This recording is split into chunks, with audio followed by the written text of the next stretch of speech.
For the step back cross cable tricep extension, you're going to set the cables to the top of the machine and then reach up with the opposite hand. So my right hand is grabbing the left cable and my left hand is grabbing the right cable. From here, you're going to step back, creating tension before we even begin the movement. You're going to flare your elbows off of your body, then keeping your shoulder to your elbow steady. We're not moving the shoulder to the elbow forward or backward at all.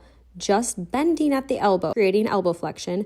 You're going to allow your hands to retract back into the cable and then extending them back outwards. You can almost think about your hand as an extension of the cable at the very back of the movement. The cables will pretty much just create a large X. Let's take a look at this from the side so you can see it from this angle. Again, grabbing the cables with the opposite hands, and then we're gonna take a nice big step back, creating that tension.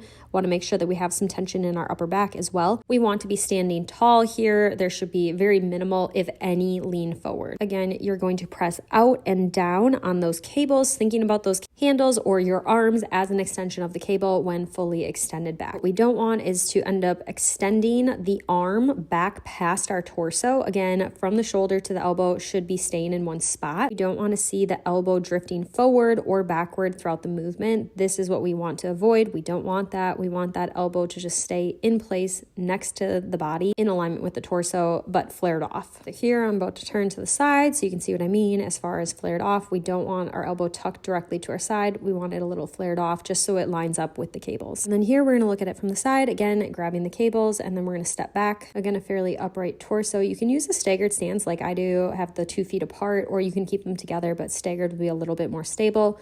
Fairly upright, very little, if any, lean forward. Again, making sure that the shoulder to the elbow stays in a spot, and then our elbow to wrist will rotate in an arc-like fashion. The elbow does not drift forward or backward at all throughout the movement. I also want you to be mindful that your shoulders don't end up shrugging towards your ears. Okay, and then one last view, just so you can see this from the front. Again, reaching across, grabbing the right handle with the left hand. Right hand will grab the left handle. Now, I don't use any attachments. I find it's just easiest to grab onto the ball of the cable end, but up to you. So again, we're gonna step back, create some tension, and then from here, shoulders are not up. We're gonna just tuck them down just slightly, nice neutral position, and then flaring the elbows off so that we can just have natural extension of those cables with our arms. Extending out, elbows are not drifting forward. They're staying elbow to shoulder in one place. The only thing that's moving is our hands are moving back and forward because our elbows are bending, or we're creating elbow flexion. So again, the biggest thing here to remember is we're gonna have our elbows flared off. We don't want them moving forward and backward in order to do this movement.